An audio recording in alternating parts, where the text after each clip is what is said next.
I won't hold back, but trust me, you gon' hold that, hold that.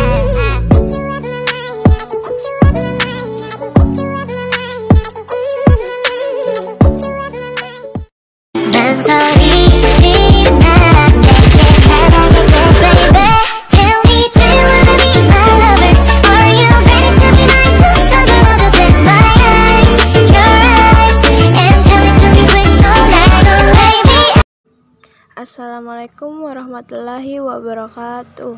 Di sini saya akan membahas tentang indeks harga dan inflasi dan permintaan dan penawaran. Bagian A, indeks harga. 1. Pengertian indeks harga.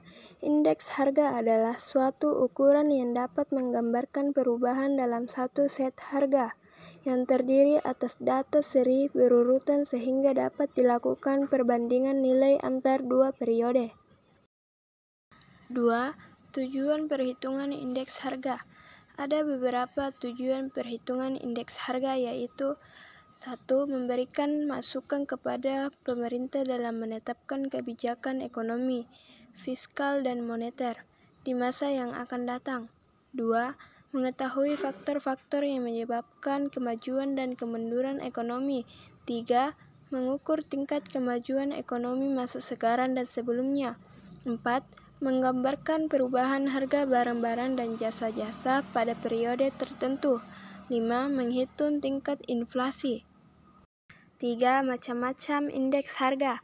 Ada beberapa macam indeks harga, yaitu 1. Indeks harga konsumen. 2. Indeks harga perdagangan besar. 3. Indeks harga yang diterima dan dibayar petani. 4. Indeks harga saham. 4. Penghitungan indeks harga.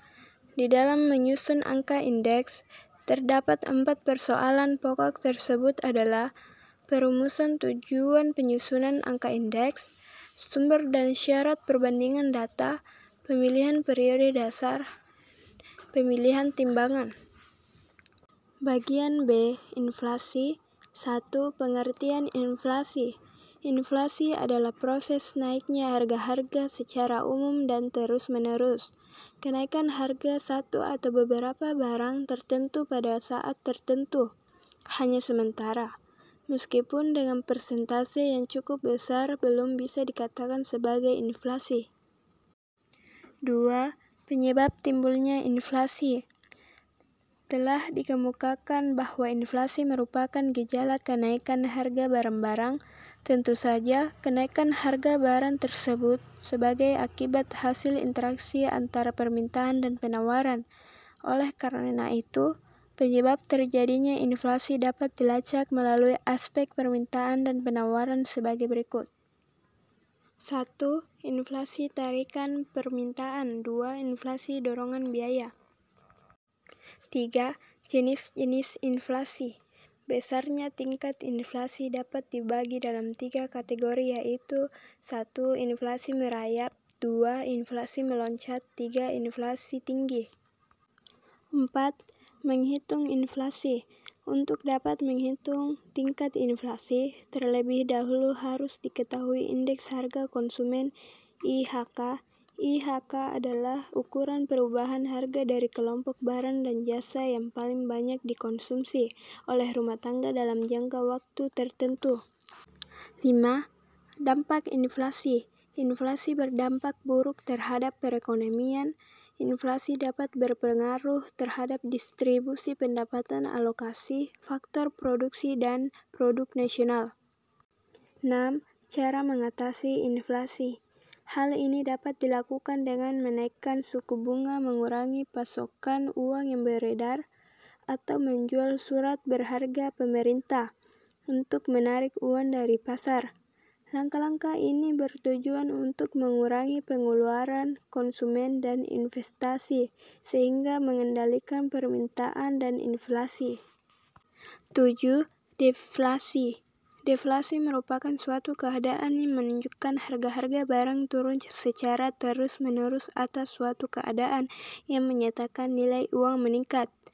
Deflasi memberikan dampak perekonomian, yaitu 1. Pengusaha kurang berminat memproduksi barang karena harga yang terus menurun. 2. Kesempatan kerja berkurang disebabkan terjadinya pemutusan hubungan kerja. 3. Kegiatan perekonomian secara keseluruhan mengalami kemunduran. 4. Pajak-pajak tidak dapat ditarik oleh negara. Cara mengatasi deflasi adalah dengan menambah jumlah uang yang beredar di masyarakat dengan cara pemerintah menambah pembelanjaan dan masyarakat menambah pengeluarannya. Bagian C. Permintaan dan penawaran uang. 1. Permintaan uang. Permintaan uang adalah kebutuhan masyarakat akan uang tunai untuk menunjang kegiatan ekonominya. Dalam konsep ini, permintaan uang yang dibahas adalah permintaan seluruh anggota masyarakat, bukan permintaan uang oleh individu. Ada beberapa faktor yang memengaruhi permintaan uang yaitu 1. Selera masyarakat, 2. Kekayaan masyarakat, 3. Tersedianya fasilitas kredit, 4. Harapan tentang harga, 5. Sistem atau cara pembayaran yang berlaku, 6. Kepastian tentang pendapatan yang diharapkan. 2. Penawaran uang. Penawaran uang adalah jumlah uang yang disediakan oleh pemerintah dan bank, yaitu seluruh uang kartal dan uang giral yang beredar dan masyarakat. Berikut ini adalah faktor-faktor yang memengaruhi penawaran uang yaitu 1. Pendapatan, 2. Tingkat suku bunga, 3. Selera masyarakat, 4. Harga barang, 5. Fasilitas kredit, 6. Kekayaan masyarakat. Sekian dari penjelasan saya hari ini, kurang dan lebihnya mohon dimaafkan. Saya akhiri dengan mengucapkan wabillahi taufiq wal hidayah. Wassalamualaikum warahmatullahi wabarakatuh. Thanks for watching.